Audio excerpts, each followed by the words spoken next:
الحمد لله رب العالمين وبه نستعين على أمور الدنيا والدين والصلاة والسلام على أشرف الأنبياء والمرسلين وعلى آله وصحبه أجمعين. أشهد أن لا إله إلا الله وحده لا شريك له وأشهد أن محمدا عبده ورسوله أما بعد. Hadirin mukminin, tuan-tuan muslimin muslimat yang dirahmati oleh Allah Subhanahu wa taala, kita bersyukur kerana pada malam ini kita dapat dan berpeluang sekali lagi dengan izin dan pertolongan daripada Allah untuk kita meneruskan kuliah dan pengajian kita.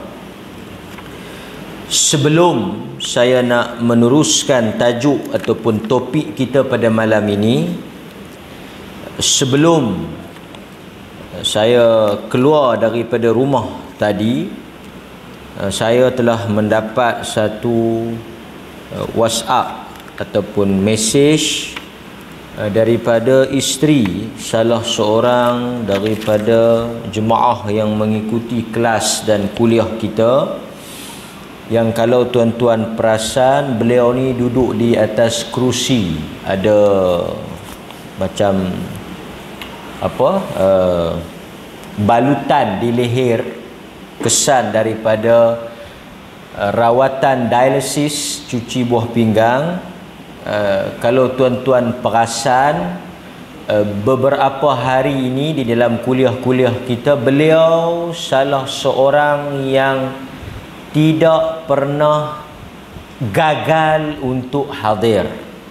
Kita akan nampak beliau duduk di tepi dan duduk di atas kerusi. Kita kalau perasan, dia ada macam balut di leher ni, kesan daripada dialisis. Beliau menderita pesakit buah pinggang. Apa yang saya nak kongsi dengan tuan-tuan dan puan-puan jemaah sekalian, saya dimaklumkan oleh isteri beliau bahawa sekarang beliau di dalam keadaan yang sangat kritikal, dan beliau memohon supaya kita semua jamaah sekalian dapat mendoakan sekiranya telah sampai masa Allah mengakhiri kehidupan itu dengan penutup yang baik. Dan jika kehidupan itu lebih baik, Allah menambah dan memanjangkan usianya. Dan jika kematian itu lebih baik baginya, mudah-mudahan Allah memberikan husnul khatimah kepada beliau yang saat ini sedang kritikal di hospital. Wallahu ta'ala a'lam. Itu sedikit makluman kerana beliau sebahagian daripada jamaah sekalian. Tajuk kita, tuan-tuan, kalau masih ingat, dalam kuliah yang lepas kita menyentuh berhubung dengan pokok di dalam syurga ataupun buah di dalam syurga. Al-ashjar, pokok-pokok yang Allah Subhanahu wa taala cipta, jadikan di dalam syurga. Perkataan syurga itu sendiri daripada asalnya ialah kebun ataupun taman. Kebun ataupun taman. Tabiat kepada kebun ataupun taman, ia akan dipenuhi dengan pokok. Sebab itu bila kita pergi ke dalam satu kawasan kebun ataupun taman, kita akan dapati dipenuhi, ditumbuhi dengan pelbagai jenis pokok.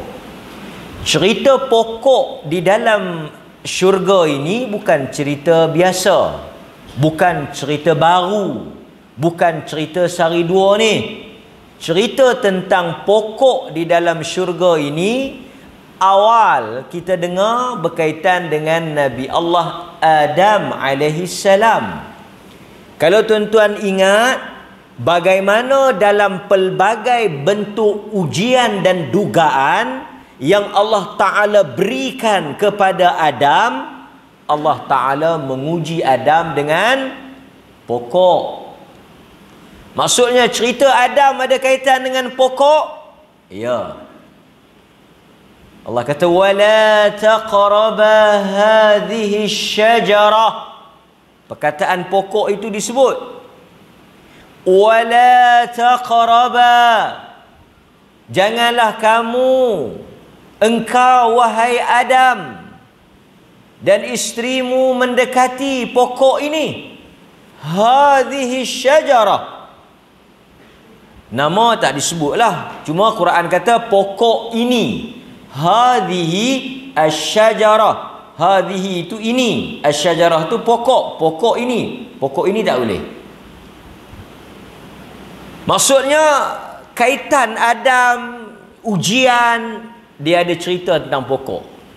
Maksud sebab pokok ni sangat banyak di dalam syurga. Kita dah sentuh dalam kuliah minggu lepas. Baik tuan-tuan. Tapi sebelum kita nak baca apa yang saya nak sebut malam ini, ayat yang saya baca tadi, Allah Subhanahu wa taala dia sebut kepada Adam dan Hawa, wala taqraba hadhihi syajarah. Janganlah engkau berdua mendekati. Janganlah engkau mendekati. Taqraba. Maksudnya bukan kata makan dekat, hampir pergi dekat pokok tu pun tak boleh. Wala taqraba. Jangan pergi dekat. Jangan hampiri. Qarib kan? Perkataan qarib tu dekat. Quran kata jangan kau dekati pokok ini. Apatah lagi kalau kita nak makan. Lagi tak boleh. Pi dekat pun tak boleh. Tambah kita nak pegang, nak petik, nak makan. Tuan-tuan, kalau kita tengok di dalam hukum ni, kadang-kadang Allah Subhanahu wa taala dia menguji kita sehingga bukan daripada perkara yang dia larang tu tak boleh. Perkara yang membawa kepada yang dia larang tu. Dia tak bagi makan buah ataupun dia tak bagi makan buah pokok tu. Dia tak kata jangan makan. Dia kata jangan pergi dekat. Sebab dengan pergi mendekati pokok itu boleh membawa kepada langgar. Quran tak kata jangan makan. Quran kata jangan pergi dekat. Jangan hampiri pokok itu. Maksudnya apa? Kalau kita pergi dekat, dia akan menarik kita untuk langgar. Pasal itu dalam agama dia selalu tekankan soal pencegahan. Dia bukan tunggu jadi. Nak membawa kepada nak jadi benda tu pun tak boleh. Pasal itu kalau tuan-tuan tengok dalam larangan zina umpamanya, larangan berzina, dia tak kata jangan berzina. Quran tak kata dan jangan berzina. Quran kata dan jangan wala taqrabu. Dan janganlah kamu wahai orang-orang yang beriman mendekati zina. Apa makna mendekati zina? Apa sahaja perbuatan yang boleh membawa, yang boleh menarik, yang boleh menjadi punca kepada berlakunya zina juga diharamkan. Apa yang membawa kepada haram, hukum dia haram. Nampak? Dia cegah dulu. Dia tak, tuan-tuan, barangkali boleh jadi banyak manusia ni dia tak terus berzina, tapi dia akan mula dengan perkara-perkara yang kecil, perkara-perkara ringan. Bahasa yang digunakan apa? ringan-ringan saja. Kita tak terus zina, dan syaitan dia tidak bodoh untuk terus pipi berzina, pasal dia tahu manusia ni tak semudah itu untuk tewas. Sebab itu sedikit demi sedikit. Kan? Apa kata pepatah tu? Bermula dengan kata-kata, kemudian pergi kepada pandang memandang, kemudian dibuktikan dengan tindakan. Takkan kita terus-terus hari pertama, hari kedua kita nak buat benda yang besar. Kita mula dengan perkenalan, mula dengan perhubungan, mula dengan komunikasi, kemudian mungkin dia membawa kepada hubungan menjadi rapat dan sebagainya. Tapi kalau sama-sama bujang, apa yang patut buat? Kahwinlah. Terus itu Nabi kata, ya ma'syarasy syabab, wahai orang-orang muda. Tapi yang nak kahwin sangat ni yang tua. Yang Nabi panggil orang muda. Dah orang muda tak mau. Kan, baru ni ada satu orang datuk, saya tak boleh sebut lah pasal sensitif, kahwin dengan orang muda. Tak apalah, rezeki jodohnya. Dan kita tak boleh salahkan orang tua kahwin dengan orang muda. Pasal apa? Kerana orang muda tak berminat. Jadi bila orang muda tak berminat, orang tua terpaksa mengambil tanggungjawab. Orang tua tak mau sangat, tapi dia tengok keadaan, kesian. Dia kata Piramli, kesian. Apa jadi Rafi? Kesian. Dan kebanyakan yang kahwin ni alasannya kesian. Agama dia tak benar kan? Masa itu dia kata jangan dekati. Sebab itu dalam hadis ni kita nak tengok kan pokok, cerita pokok ni. Baik. Tuan-tuan hadirin mukminin, di dalam banyak-banyak pokok yang ada di dalam syurga, pokok yang paling utama, yang paling besar, yang paling hebat, yang berada paling dekat dengan Allah Azza wa Jal, yang paling hampir dengan syurga, disebut di dalam surah An-Najmi. Pokok apa? Dia ada dalam surah An-Najm, surah bintang. Pokok apa? Pokok inilah yang dilihat oleh Nabi di dalam peristiwa Mi'raj. Pokok inilah yang Nabi kata daunnya seperti telinga. Telinga apa? Gajah. Daun seperti telinga gajah. Besar. Weh, daun apa telinga gajah besar? Ada? Apa dia pokok belalai gajah ke pokok? Telinga gajah. Ada kan? Keladi gajah apa kawan? Saya duduk tengok. Pokok apa tuan-tuan? Di dunia ada, tapi dia ada beza. Sidir. Apa pokok sidir? Pokok apa? Sidir. Sidratul Muntaha. Sidratul Muntaha tu pokok apa? Sidratul Muntaha tu Sidir Al-Muntaha. Sidir Al-Muntaha tu maksudnya pokok bidara. Pokok bidara, salah satu pokok yang disebut di dalam Al-Quran, yang dilihat oleh Nabi, yang berada dekat dengan Arash, berada dekat dengan syurga, berada hampir. Apa kata Arash, dan Nabi tengok dekat dengan syurga apa dia? Apa dia tuan-tuan? Sidir, pokok bidara. Yang berada di langit yang sebahagian riwayat kata ke-6, sebahagian riwayat lagi kata ke-7, langit yang ke-7, sebahagian kata pokok itu berada di langit yang ke-6 tetapi dia tinggi sampai ke langit yang ke-7. Jadi dia cover dua lah, 6 dan 7, tinggi ya. Kan? Baik. Berada, mari kita tengok dalam hadis. Yang pertama yang diriwayatkan oleh Imam Muslim. Yang diriwayatkan oleh Imam Muslim. Okey. Dalam hadis yang diriwayatkan oleh Imam Muslim, hadis yang agak panjang, saya baca terus dia punya translation dia, daripada Abdullah bin Mas'ud. Daripada Abdullah bin Mas'ud radhiyallahu an, kata dia, ketika Rasulullah sallallahu alaihi wasallam dijalankan pada malam hari Isra. Isra itu perjalanan malam. Mi'raj perjalanan naik ke langit. Dia dua benda.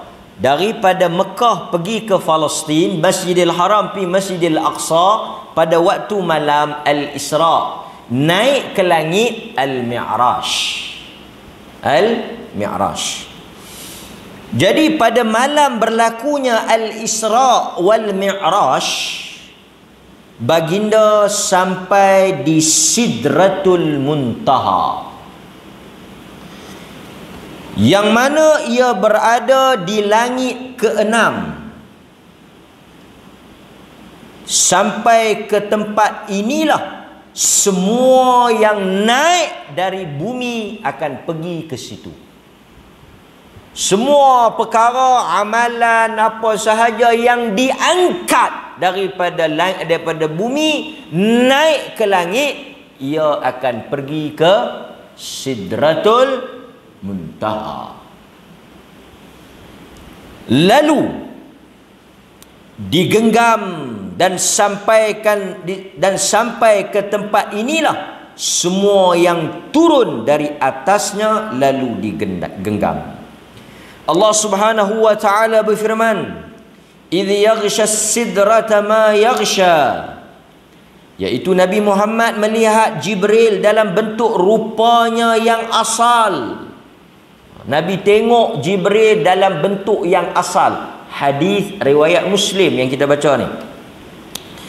Ketika mana Nabi berada di Sidratul Muntaha, iaitu diliputi oleh makhluk-makhluk dari alam-alam ghaib banyak. Lalu kata Nabi SAW,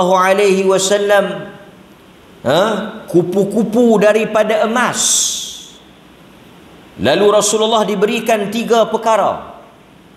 Yang pertama, salat 5 waktu. Kemudian Nabi diberikan beberapa, Nabi dapat 3 benda pada malam itu. Satu, kefarduan salat 5 waktu. Kedua, beberapa ayat penutup Suratul Baqarah. Sebab itu kalau tuan-tuan tengok, di antara ayat yang sangat besar manfaat dia, sangat kuat kesan dia, 2 akhir ayat Suratul Baqarah.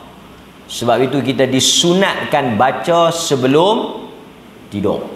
Dan 2 ayat akhir Suratul Baqarah ini juga bagus, kuat untuk dijadikan ruqyah, jampi. Siapa-siapa nak jampi, kalau dia tak tahu nak baca apa, dia boleh baca 2 ayat akhir Suratul Baqarah. Kemudian dia jampilah, kan? Yang ketiga, Nabi mendapat apa? Pertama, salat 5 waktu. Kedua, Nabi diberikan beberapa ayat penutup Suratul Baqarah. Dan yang ketiga, kesemua orang umat Nabi yang melakukan dosa besar akan diampunkan oleh Allah, melainkan mereka yang mensyirikkan Allah. Jadi 3 benda besar. Nabi dapat salat, Nabi dapat akhir Suratul Baqarah, dan Nabi mendapat pengampunan mega.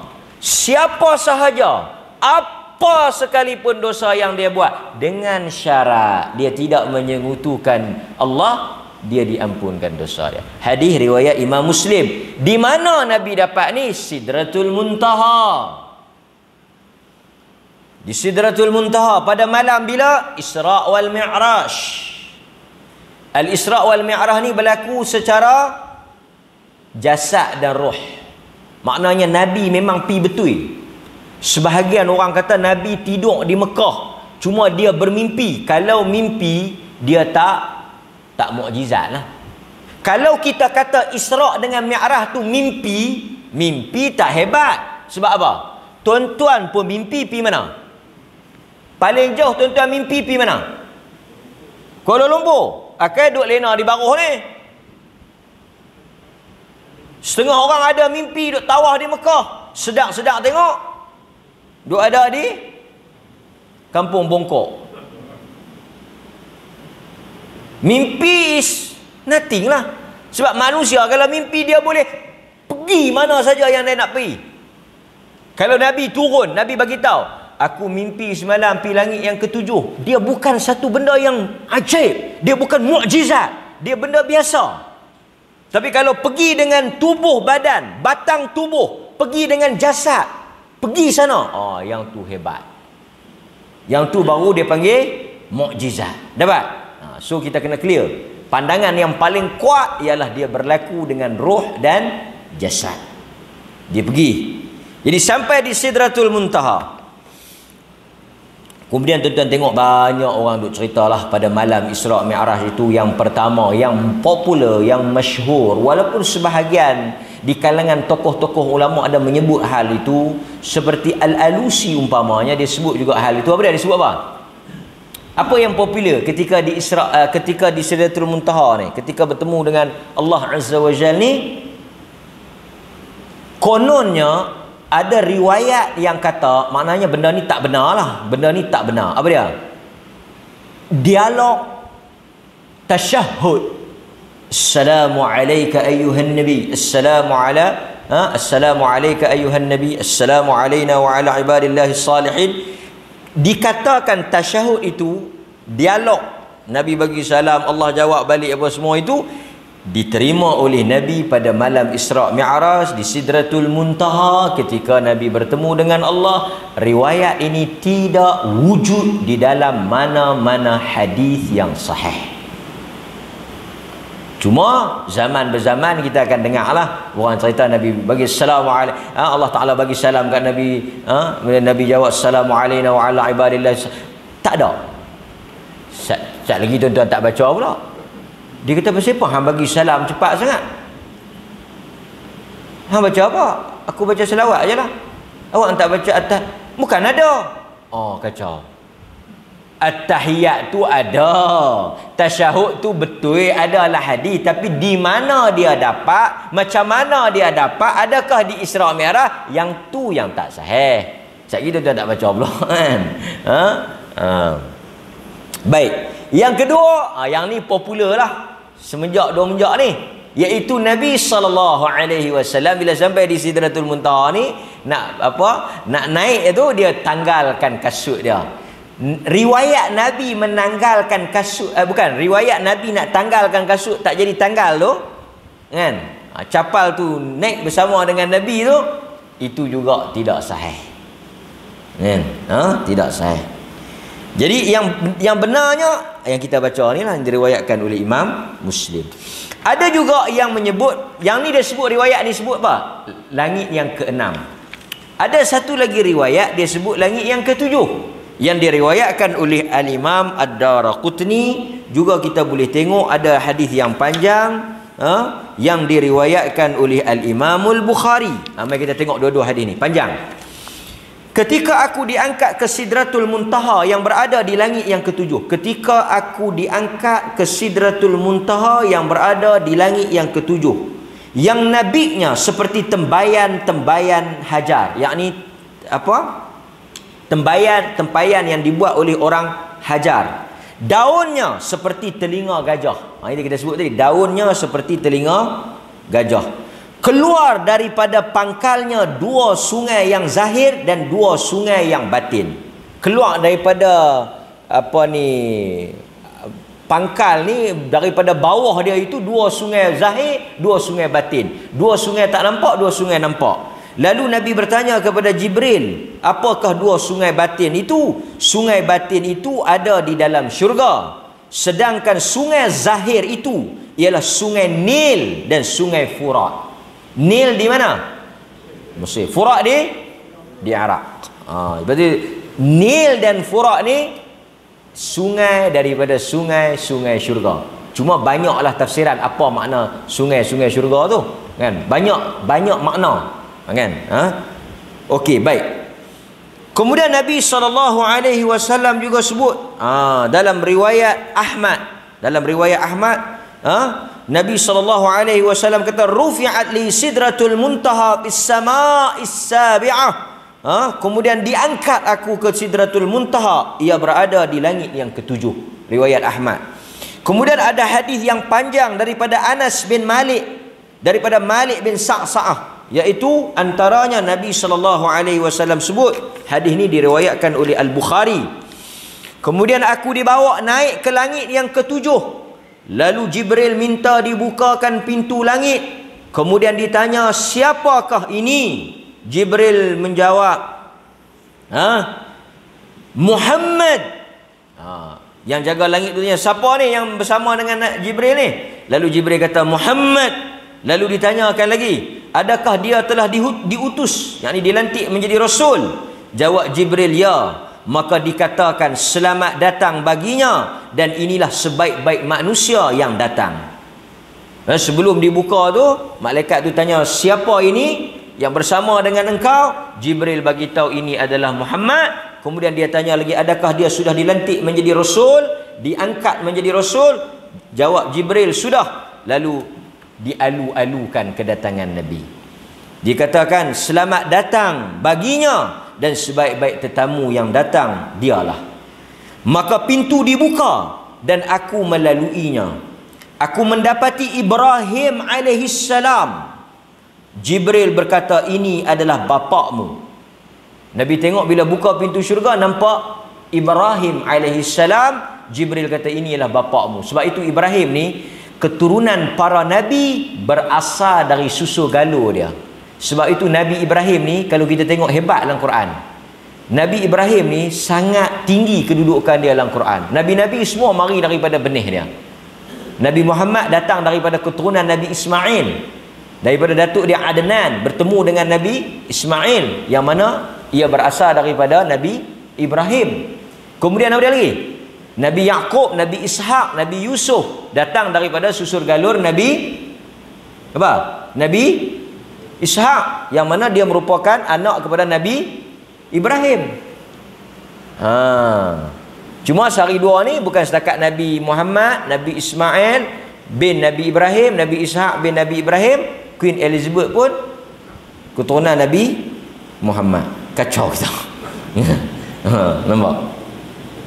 Sakan. Sakan. Baik, seterusnya dia sambung lagi. Berikan salam kepadanya. Lalu aku memberikan salam kepada Nabi Ibrahim, dan Ibrahim membalas salamku. Lalu kata Nabi Ibrahim, selamat datang anak yang saleh dan Nabi yang saleh. Jibril kata, bagi salam. Nabi pun bagi salam dekat Nabi Ibrahim.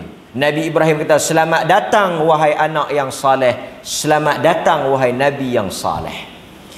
Kemudian Sidratul Muntaha diangkat, dibuka dan ditunjukkan kepadaku. Buahnya seperti tempayan. Buah dia tu besar macam tempayan.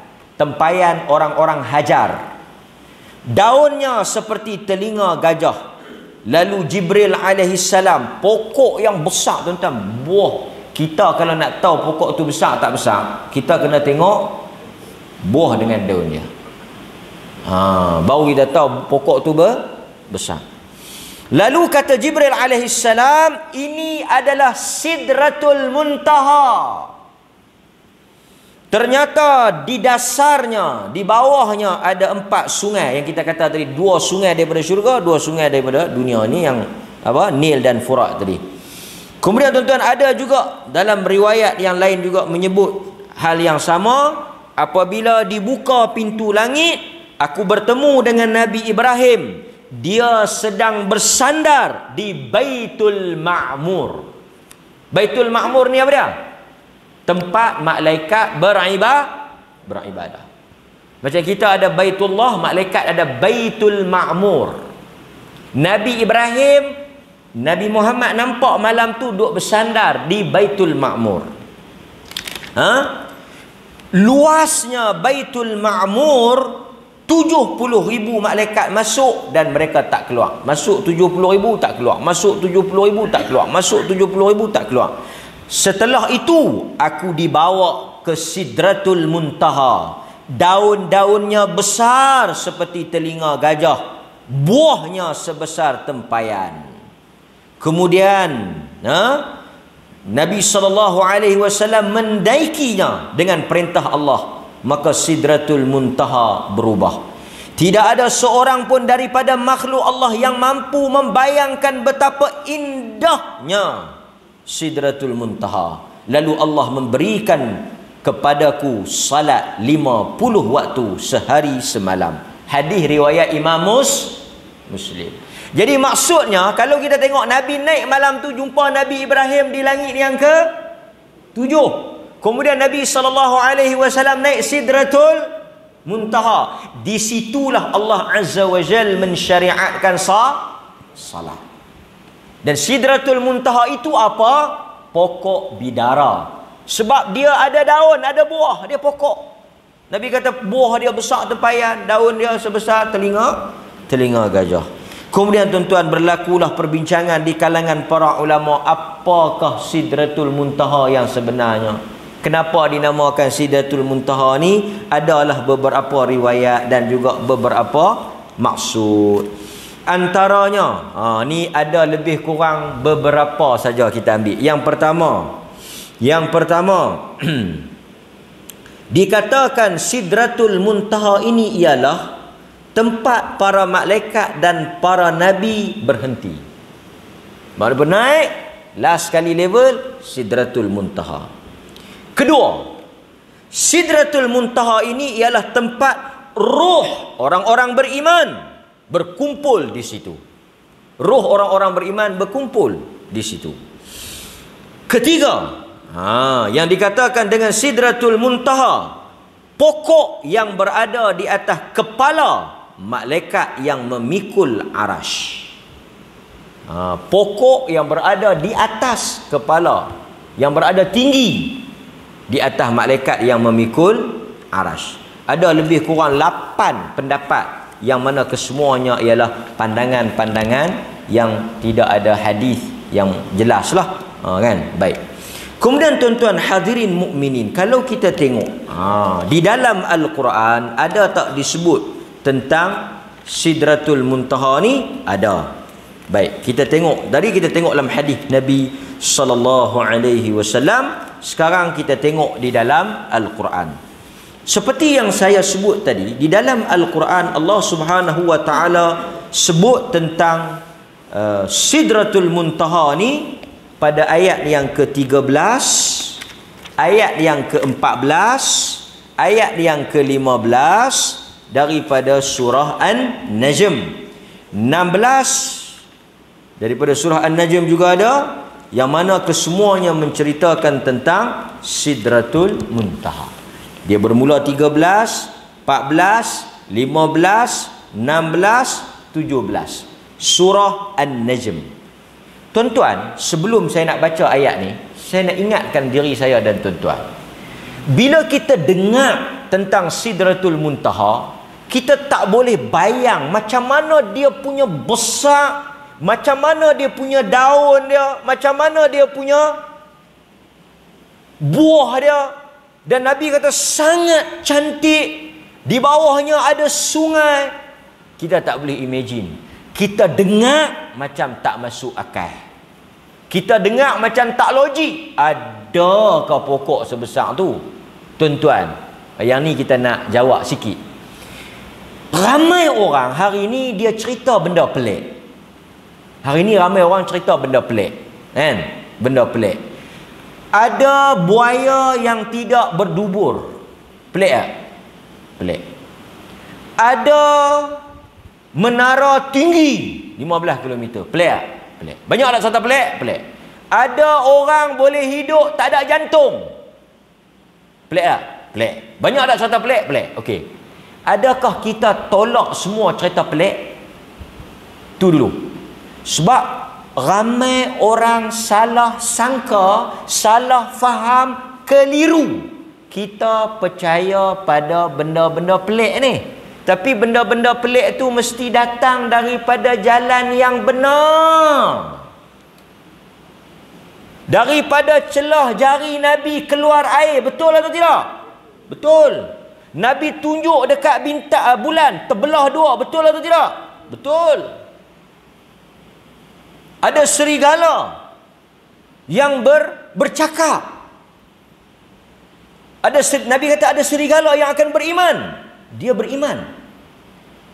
Nabi sebut, kita percaya. Ada batu yang bagi salam. Ada batu yang bagi salam kepada Nabi. Kita percaya. Dan kita percaya banyak riwayat-riwayat makanan jadi banyak. Sehingga boleh makan ribuan orang. Segelas susu boleh makan berpuluh orang. Dalam cerita Bukhari. Daripada Abu Hurairah. Kita percaya tak? Susu sikit. Tapi Abu Hurairah kata semua orang boleh makan, kenyang. Kemudian apa? Miqdad Al-Aswad cerita. Kan? Miqdad cerita malam tu dia minum susu Nabi. Lepas tu dia pergi perah kambing tu. Kambing yang tak ada susu tu mengeluarkan susu. Kita juga baca cerita Abdullah bin Mas'ud. Yang Nabi kata dekat dia, ada tak susu? Dia kata bukan kambing dia tak boleh bagi. Nabi kata bawa mai kambing yang tak ada susu. Kemudian Abdullah bin Mas'ud pun tariklah kambing yang dah tak ada susu. Nabi pegang kantung susu, Nabi urut-urut sikit, keluar susu banyak. Lepas tu Nabi sapu balik, berhenti. Betul atau tidak? Betul. Saya nak ceritanya tuan-tuan, orang beriman tak tolak semua cerita-cerita ni. Kita bukan tak percaya langsung. Bukan kita kata cerita-cerita yang pelik ni mengarut semua. Tak. Tapi mesti datang dalam riwayat yang betul. Itu poin kita. Sebab itu dalam Islam dia ada benda-benda yang dia panggil mencari adat. Benda-benda yang berlawanan dengan adat. Seperti apa? Nabi Ibrahim dicampak ke dalam api. Terbakar ke tak? Kalau logiknya terbakar. Kita percaya tak? Kita percaya. Tongkat Nabi Musa jadi ulang. Percaya ke tak? Percaya. Tongkat Nabi Musa belah laut, laut terbelah, boleh berjalan atas laut. Boleh berjalan atas laut tuan-tuan. Bukan Timah Tasuh ni. Timah Tasuh ni memang ada kampung, ada jalan. Bila kering kita boleh lalu ke atas tu. Kan? Yang ni laut ni. Percaya atau tidak? Kita percaya. Nampak? Ini beza kita dengan sebahagian pihak yang menerima semua cerita-cerita yang mengarut ni tanpa usul periksa. Baik. Seterusnya kita tengok di dalam Al-Quran surah An-Najm. Allah Subhanahu wa taala sebut ayat yang ke-13. Walaqad ra'ahu nadlatan ukhra, dan sesungguhnya Muhammad telah melihat Jibril dalam rupanya yang asli pada waktu yang lain. Apa maksud dia? Quran kata Nabi lihat Jibril dalam real face. Wajah yang sebenar. Wajah dia ada apa? Ada sayap. Dan Nabi kata yang wahyu ni dia mai dekat Nabi ni banyak cara kan, betul tak? Kadang-kadang Jibril mai dengan bentuk orang, dia jadi orang. Dia mai jadi orang kan. Tu Jibril tapi dia jadi orang. Jadi Nabi kata itu aku paling seronok, paling ringan, paling mudah yang Jibril mai dalam bentuk orang tu. Dia menyerupai orang. Lepas tu apa dia lagi? Wahyu mai melalui mimpi Nabi, bukan mimpi kita. Mimpi Nabi atau sahabat mimpi mai cerita kat Nabi, yang tu betul. Lagi bunyi loceng. Sebelum turun wahyu bunyi gemersik loceng, bunyi kring, bunyi loceng. Tu tanda wahyu nak mai. Lagi apa? Dalam bentuk yang asli. Jibril mai dalam bentuk dia yang sebenar beberapa kali, dan Nabi kata ini yang paling berat sekali. Azan dulu tuan-tuan. Sekali kita tengok apa maksud Quran kata Nabi melihat Jibril dalam bentuknya yang asal.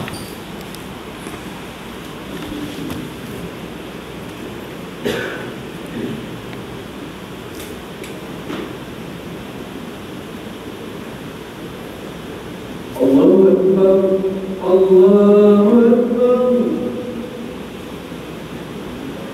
Allahu Akbar, Allahu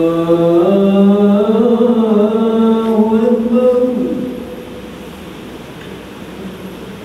Asyhadu an la ilaha illallah.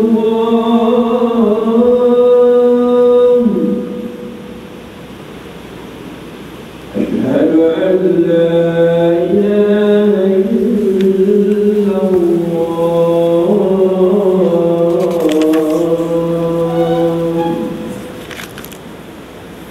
Asyhadu anna Muhammadan Rasulullah. Asyhadu anna Muhammadan Rasulullah.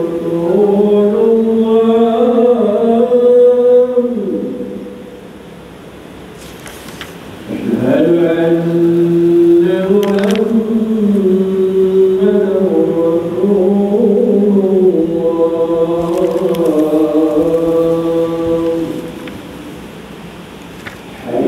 'alal salam.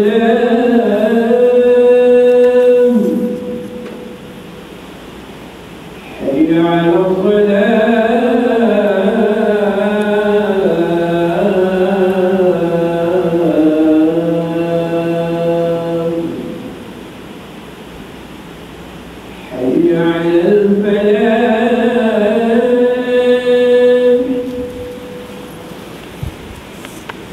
Hayya 'alal falah.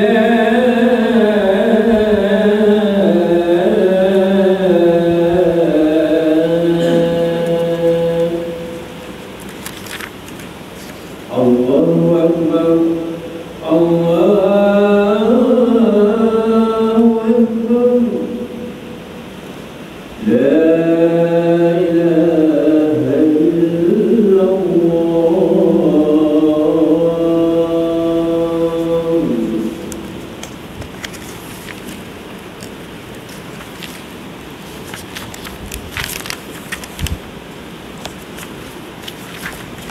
Baik tuan-tuan, kita habis sikit. Dan sesungguhnya Muhammad telah melihat Jibril dalam rupanya yang asli pada waktu yang lain. Berapa kali Nabi tengok Jibril dalam bentuk dia yang sebenar? Kata ulama, hanya 2 kali. Nabi tengok Jibril dalam bentuk yang sebenar hanya 2 kali. Sekali di dunia, sekali di Sidratul Muntaha pada malam Isra' Mi'raj. 2 kali ya. Yang lain Jibril datang dalam bentuk manusia. Itu apa yang disebut oleh Al-Imam Ibn Kathir. Baik. Kemudian tuan-tuan, pada ayat yang ke-14, ni Allah Subhanahu wa taala sebut inda Sidratil Muntaha, iaitu di Sidratil Muntaha. Iaitu Nabi tengok Jibril dalam bentuk dia yang sebenar. Hakikat fizikal Jibril tu di Sidratul Muntaha. Kan? Sidratul Muntaha macam kita kata tadi ni, dia berada di langit yang ke-7. Sebagai riwayat kata langit yang ke-6, tinggi sampai langit yang ke-7. Dia adalah pokok seperti bidara yang sangat besar. Kita dah sebut tadi, daunnya seperti belalai telinga gajah. Buahnya seperti tempayan. Dan ia adalah tempat yang paling tinggi. Sidratul Muntaha ni last. Lepas tu dah tak ada lah. Dah tak ada tempat yang lebih tinggi. Kan? Penamat di situ. Kata Ibnu Mas'ud, Nabi cerita tentang real Jibril ni, kata dia, Ra'aitu Jibril bi ufukil a'la. Aku telah melihat Jibril di ufuk yang paling tinggi. Lahu sittumi'ah janah. Dia ada 600 sayap. 600 sayap. Dan malaikat ni dia bersayap. Pasal itu tuan-tuan, apabila ada majlis ilmu, dia menaungi, dia buka sayap dia naungi majlis ilmu. Keluar daripada sayapnya yatanatharu min rishihi ad-dur, keluar daripada sayap dia mutiara dan permata. Ad-dur, ad-dur ni permata, mutiara. Pasal tu ada kitab nama Durul Manthur. Dur ni mutiara. Al-yaqut, maksudnya bila dia kembangkan sayap dia tu berguguran permata dan mutiara. Nampak? Pada ayat yang ke-15, indaha jannatul ma'wa, di Sidratul Muntaha terdapat syurga tempat tinggal. Sidratul Muntaha ni dekat dengan dia ada Jannatul Ma'wa. Apa dia tu Jannatul Ma'wa?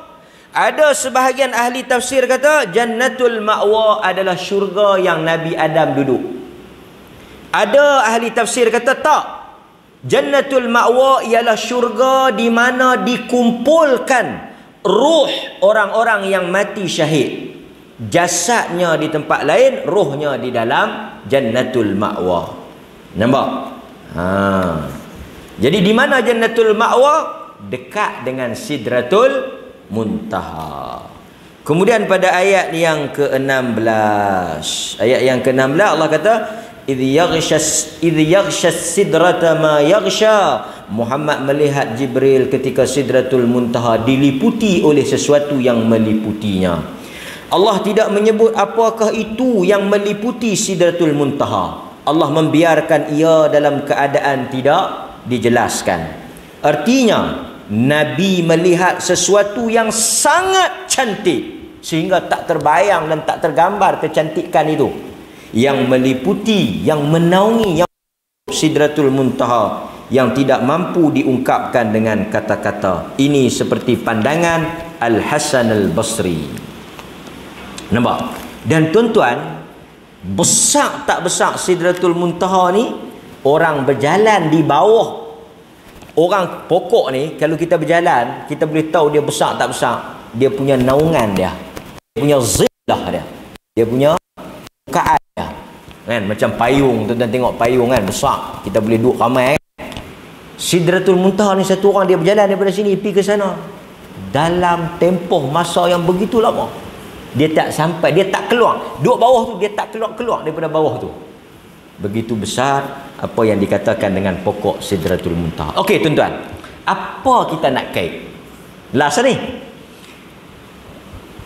Kalaulah kita masuk dalam rumah tu, kita tengok barang dalam rumah tu besar, apa makna yang kita boleh kata? Rumah tu besar, betul tak? Kalau kita masuk-masuk tengok dalam, aku masuk-masuk tengok dalam rumah, dia simpan kereta. Bukan di luar, dalam rumah. Tuan-tuan bisa tengok tak? Dalam rumah orang pun simpan kereta. Besar. Kan? Aku kira masuk dalam rumah dia tu, nak berjalan pergi ke belakang tu, 3 kali duduk. Abang besar. Besar ni digambarkan dengan apa? Benda-benda yang besar luih. Jadi tuan-tuan boleh bayang Sidratul Muntaha ni berada di dalam syurga. Pokok di dalam syurga. So besarnya syurga itu tak dapat digambarkan. Sehingga kan kita ingat tak lagi, orang yang terakhir merangkak masuk ke dalam syurga, yang last sekali sebelum syurga itu ditutup untuk tak dimasuki oleh sesiapa, dia sahaja mendapat 10 kali luas bumi, langit dan bumi. Untuk orang yang terakhir, portion bahagian dia last sekali dah tak ada orang dah, dia dapat 10 kali. Artinya orang yang pertama tak tahu nak gambar luah dia. Ini satu kenikmatan di dalam syurga Allah Subhanahu wa taala. Hadirin mukminin, mudah-mudahan Allah Subhanahu wa taala merahmati kita dan memberkati majlis kita. Cuma ada orang tanya, dia kata ada hadis yang sebut kata ada apa jadi isu sehari dua ni, ada sahabat, tapi hadis ni orang dah jelas. Dia kata hakim yang Nabi sebut dalam riwayat Abu Dawud, 3 orang hakim, 2 masuk neraka, 1 masuk syurga. Tuan-tuan, saya bukan nak kata hakim kau siapakah.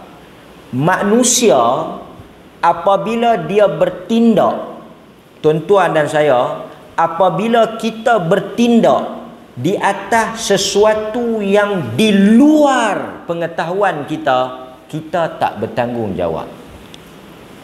Tuan-tuan pegang saja asas tu.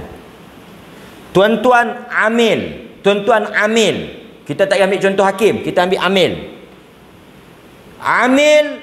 diarahkan oleh majlis untuk pilih 20 asnaf. Dia pun buat setakat yang dia tahu. Dia pergi rumah tengok, dia tanya gaji banyak mana apa semua, dia cari-cari maklumat, kumpul, dia dapat. Dia pun tengok pada apa maklumat, laporan dan daripada kenyataan soal selidik, si fulan layak, dia pun masukkan nama layak. Hakikatnya, sebenarnya, yang betulnya, dia tak layak. Boleh tak kita kata amil ni hang siap tempat hang dalam neraka, hang pi bagi bantuan orang yang tak layak? Boleh pakai? Boleh pakai? Tak boleh lah. Peguam siapa tu juga. Peguam yang bela, mempertahankan orang yang dia tolong tu, yang dia tak tahu. Yang dia tak tahu kata kawan tu salah, dia tolong di atas apa yang kawan tu kata, hang buat tak? Saya tak buat. Betul hang tak buat? Tak buat. Dia pun cerita takat tu, melainkan dia kata, memang saya buat. Lah ni tolong pesah bagi saya tak kena. Ha, yang tu memang kena tendang awal lah mereka. Sebanyak benda lah hidup kita ni kita tak tahu tu tak? Berapa banyak ibu-ibu, bapak-bapak yang dia pilih menantu bagi kat anak dia.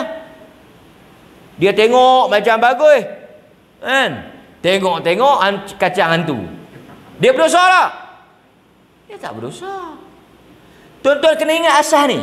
Apa sahaja perbuatan, keputusan, tindakan, penilaian yang tuan-tuan buat di luar daripada pengetahuan dan ilmu, tuan-tuan buat keputusan tu, hatta Nabi pun kata benda yang sama. Dalam hadis Bukhari, Nabi kata, aku pun ada kebarangkalian untuk tersilap dan tersalah, dan aku menghukum di atas apa yang aku tahu. Boleh jadi hukuman tu salah. Nabi kata boleh jadi salah. Apa yang berlaku? Hakim tu tak berdosa.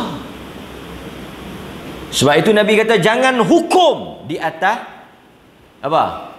Tak boleh satu orang menghukum dalam keadaan dia marah. Sebab dia akan dipengaruhi oleh marah dia. Apa yang orang hafal kita mana tahu. Macam selalu. Ni masalah juga. Dia tak mau terima apa orang kata. Sebab dia nak suruh orang kata lagu dia kata. Macam lelaki bini kan. Dia tanya lelaki dia, abang kahwin lain? Dia jawapan dia apa dia? Jawapan bini tu nak apa? Memang dia nak lelaki dia kata kahwin lain lah kan. Contoh mudah lah. Dia akan tanya, abang menikah lain tak? Aku tak menikah lain. Patutnya cukup lah, habis tutup buku lah. Dia tanya, jawapan ada tak? Tapi masalah kita apa? Masalah kita tak mau dengar jawapan yang betul. Kita nak dengar jawapan yang kita nak. Kadang-kadang orang yang tanya ustaz pun dia memang dah ada jawapan dah. Tak boleh kan ustaz kan? Nampak? Kita pun tak tahu dia tanya ke dia jawab. Dia kata ada tu imam masjid saya dia baca lagu ni. Tak boleh kan ustaz? Salah kan ustaz? Tak kena kan ustaz? Aku tak ada kata lagi, dia kata dah. 3 dia bubuh. Salah, tak kena, tak boleh. Lepas tu kalau katalah saya pergi kata, dah boleh ada hukum dia memang boleh. Dia kata apa? Ustaz dengan tu imam dua-dua tak boleh pakai.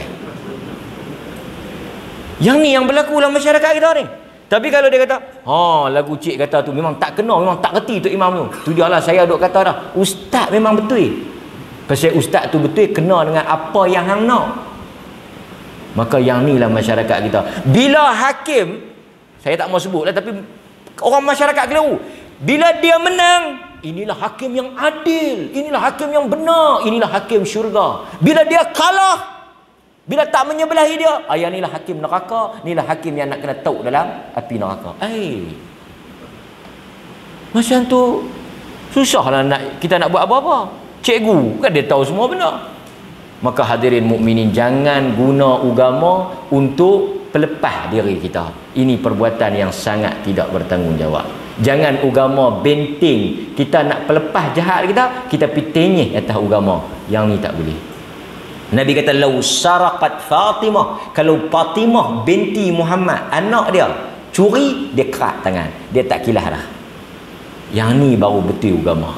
Bukan mai kat kita pusing pi kat orang tenyih dah. Sallallahu ala nabiyina Muhammad wa ala alihi wa sahbihi wasallam. Walhamdulillahirabbil alamin. Assalamualaikum warahmatullahi wabarakatuh. Dan tuan-tuan sekali lagi ya, yang mana belum kena panggilan kenduri tu, saya